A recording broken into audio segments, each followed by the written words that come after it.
Une année folle et inattendue. Qui aurait pu prévoir que nous allions vers un confinement quasi planétaire il y a quelques mois? Une année folle aussi côté médias télé, puisque nous avons vécu le pire des paradoxes.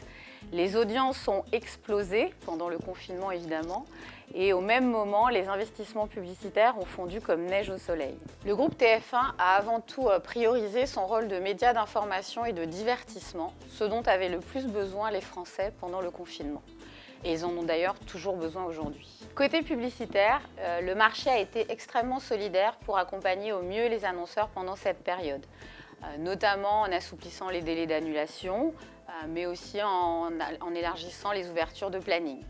S'il y a un point positif à sortir de tout ce marasme, ce sont les audiences. Effectivement, les Français ont redécouvert la télé, leurs programmes télé, et entre les deux confinements, les audiences se sont maintenues à un niveau très élevé et nettement supérieur à 2019.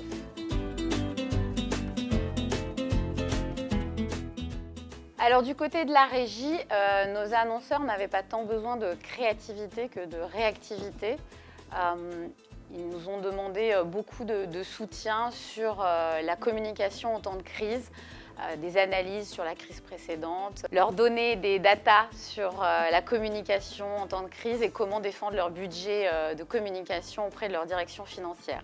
Bien sûr, nous avons développé de nouvelles offres liées à cette période atypique de confinement. Donc Marmiton a développé les recettes en live, comment s'occuper pendant le confinement. Nous avons aussi développé des offres pour les primo-accédants à la télé, puisque effectivement, à un moment où les acteurs historiques ont dû couper leur budget de communication, pour diverses raisons, parfois parce que les films publicitaires n'étaient plus adaptés. Certaines entreprises qui n'avaient pas forcément accès à la télé ont vu l'opportunité de bénéficier des audiences très élevées à un coût intéressant.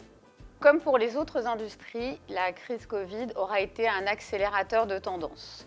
Nous développons bien sûr des offres autour des grandes tendances qui se sont accélérées, comme la RSE, l'environnement, l'e-commerce, qui a vraiment vu une accélération incroyable. Et puis bien sûr, on va voir une accélération de la convergence entre le digital et la télé.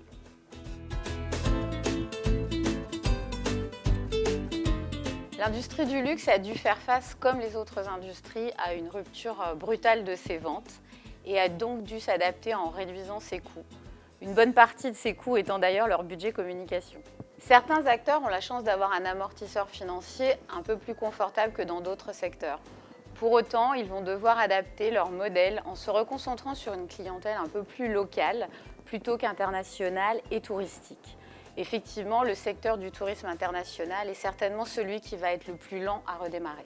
De plus, comme toutes les industries, le luxe va devoir intégrer plus fortement la dimension RSE et les raisons d'être de chaque marque. Leur clientèle rajeunit et accorde de plus en plus d'importance à ces sujets. L'image d'une marque en fait sa valeur, il faut absolument la préserver et aujourd'hui, avec les réseaux sociaux, tout peut aller très vite.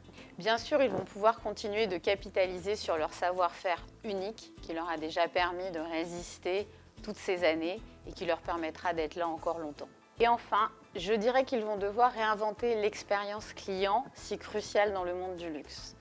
Mais de ce côté-là, je leur fais confiance car ils ont déjà été très créatifs pour réinventer la Fashion Week. Comme quoi, rien n'arrête la créativité.